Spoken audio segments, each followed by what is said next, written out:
네, 안녕하세요. 오늘 저희가 함께 좀 깊이 파고 들어볼 자료는요. 엘피스 교회 유튜브 채널에 올라온 설교 영상입니다.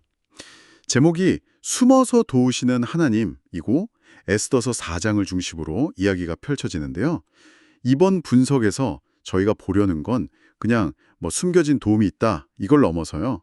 인간의 어떤 용기 있는 행동이 보이지 않는 역사의 문을 여는 열쇠가 될 수 있는지 그걸 좀 탐구해 보는 겁니다. 특히 절망적인 상황에서 위험을 감수하는 결단이랄까요? 그런 게 어떤 반전을 가져올 수 있는지 당신의 삶과도 뭔가 연결될 지점이 있을 것 같아요. 자, 그럼 바로 시작해 볼까요? 설교 초반에 그 에스더서에는 하나님이라는 단어가 직접 안 나온다는 점을 딱 짚어주시더라고요. 네, 그렇죠. 이름은 없지만 보이지 않는 손길이 작용하고 있다. 이런 메시지죠. 마치 부모가 아이를 뒤에서 몰래 직접 보면서 돕는 것처럼요. 근데 그 에스더가 왕비라는 정말 최고의 자리에 있었잖아요. 맞아요. 근데 흥미로운 건 그 지위만으로는 민족의 위기를 해결할 수가 없었다는 거죠. 아, 오히려 더 위험해진 건가요? 그렇죠. 하만이라는 인물 때문에 민족 전체가 몰살될 위기에 처하니까요. 이 하만이 설교에서도 언급되지만 아각 사람, 그러니까 아말렉 자손으로 묘사되잖아요. 네네. 이게 그냥 개인이 아니라 이스라엘 민족과는 아주 뿌리 깊은 역사적인 원수 관계를 상징하거든요. 아, 그런 배경이 있었군요. 네. 거기다가 이제 모르데가 자기한테 절하지 않는다는 개인적인 분노, 이게 합쳐져서 유대인 전체를 없애버리려는 정말 끔찍한 계획으로 이어지는 거죠. 와, 개인적인 모욕감이 민족 학살 계획으로까지 번진다는 게 참 섬뜩한데요. 설교에서 그 하만이 세운 교수대 높이도 구체적으로 아우죠? 네, 50큐빗, 미터로 하면 약 22.5미터 정도 돼요. 22.5m요? 와, 거의 아파트 7, 8층 높이라니? 그렇죠.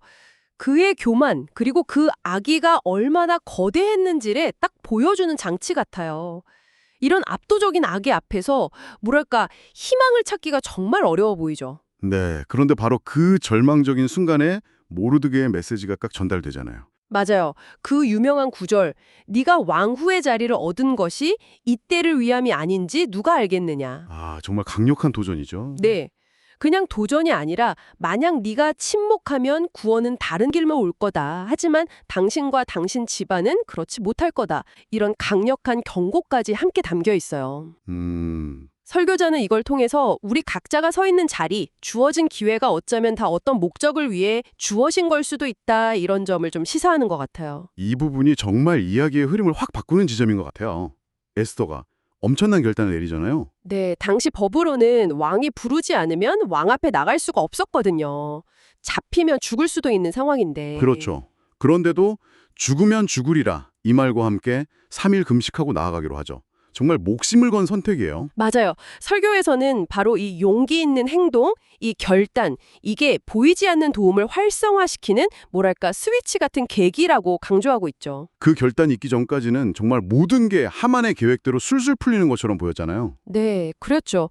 근데 에스터가 자기 안위를 넘어서서 민족을 위해서 그 위험 속으로 뛰어들기로 딱 결정했을 때 그때부터 상황이 극적으로 변하기 시작하는 거죠. 결과는 정말 드라마틱했죠. 네.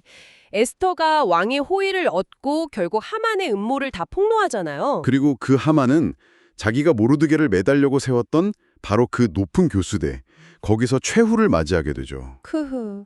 교만의 상징이 순식간에 수치의 상징으로 뒤바뀌는 그 순간.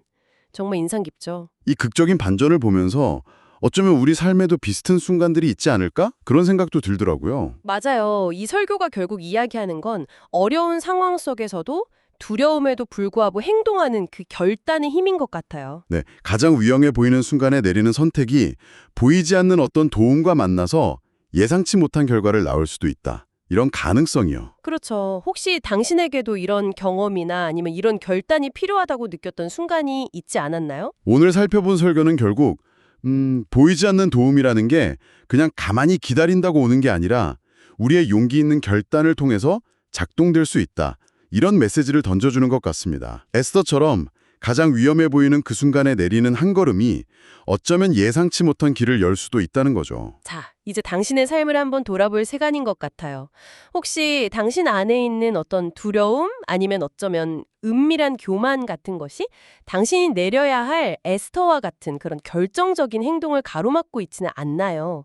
어쩌면 당신의 그 용기 있는 선택을 기다리는 보이지 않는 도움이 바로 곁에 있을지도 모릅니다. 네, 이 질문을 잠시 마음에 품고 한번 생각해 보시는 건 어떨까요?